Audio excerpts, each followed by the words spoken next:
basically in this problem, we have 51 ants, and they're hovering on a square of side of length 1, okay, as mentioned here. And this is basically a graphical vague representation of the ants lying on the square.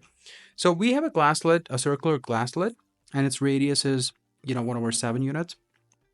And we want to place this lid on the square such that we can capture 3 or more ants under this lid. And of course, in this process, no ants are assumed to be damaged. Okay, so if you've done this problem before, now is a good time to pause the video and try to solve it. If you have not, well, I would say use the pigeonhole principle somehow in this problem, and let's see if you can do it. Okay, so I hope you got to the answer, but in case not, that's okay. We'll try to solve this together.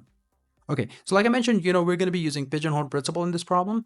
So let's see how we can use this. Well, let's first quickly brush up what pigeonhole principle was. If you've not seen my video on pigeonhole principle, link is going to be in the description. Please to check it out.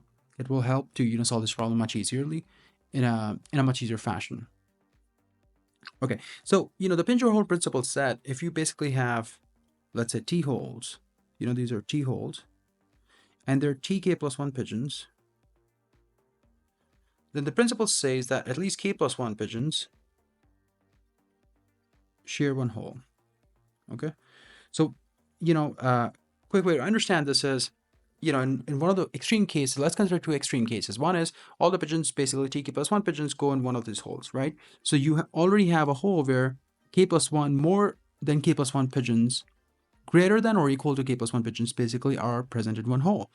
That is already satisfied here. The other extreme is when they get, rather equally distributed. So TK plus TK pigeons will equally get distributed in each of these T holes, so that each hole will have K pigeons, and the last pigeon you have, this will go in one of the holes, and whichever hole it goes, let's say it goes to this hole, you'll have K plus 1 pigeon here, right? So therefore the principle will get satisfied there. All right, so that being said, let's now first try to understand how we can apply this in this problem. Okay, so one of the tricks here is you have 51 ants, right? So let's see if we can fit this in TK plus 1 setup, right? So if I say TK plus 1 is 51, then I can see TK has to be 50, right? So I need to figure out what T can be and what K can be, right? And I would recommend you now using the hint, which I'm gonna say in a moment. Now try to solve this problem, right? And the hint is, let's say if we can divide the square into 25 equal smaller squares, right? So what would happen is basically you have a square here, and each side is of length 1, right? So what I'm saying is now let's divide each side into 5 parts. So is that basically you have smaller squares, and now these smaller square sides are 1/5, right? So it's 1/5, each side square. And the picture may not be, square, really square, but you can basically see that we're trying to form a grid here, and so that each of the smaller squares, you can use as a way to figure out if you can find these, we can create holes, which are basically used in pigeonhole principle. Okay, so as a result, what would happen is now you would have 5 into 5, 25 holes.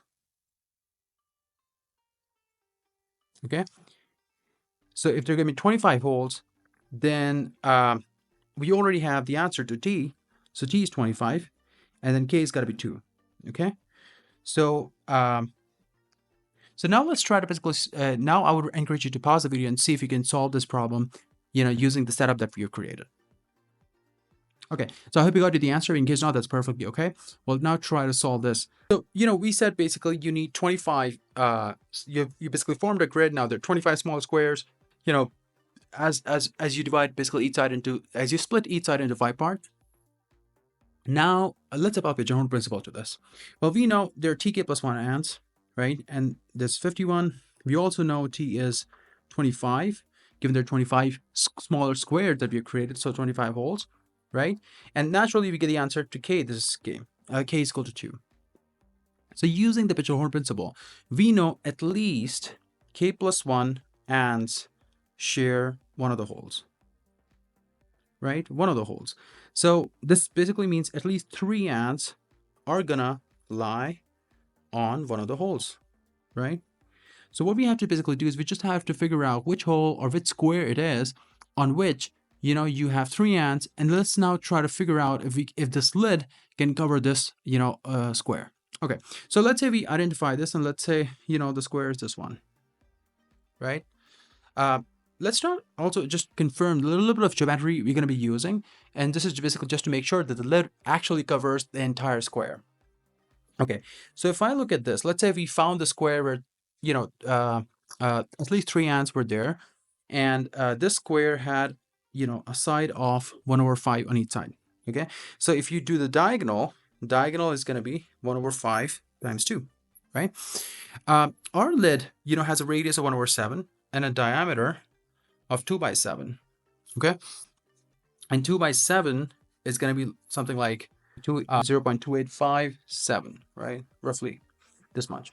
And if you look at this one, which is basically the diagonal, that is roughly going to be equal to 0.282, 0.283, right? So this is roughly 0.283, and you see basically this diagonal is slightly less than the diameter. So if you basically place the square lid here, it can easily capture this, because if you place the lid something like this, the diameter is going to be like this, and this diameter is actually greater than the diagonal of the square. So this lid would be able to actually cover the entire square of smaller squares that we formed of units of basically side 1/5. All right, so I hope you got to the answer. So the basically answer is find this hole where you will see greater than or equal to 3 ants, and basically then place the lid on one of these squares, smaller squares, and there we go. That's the answer.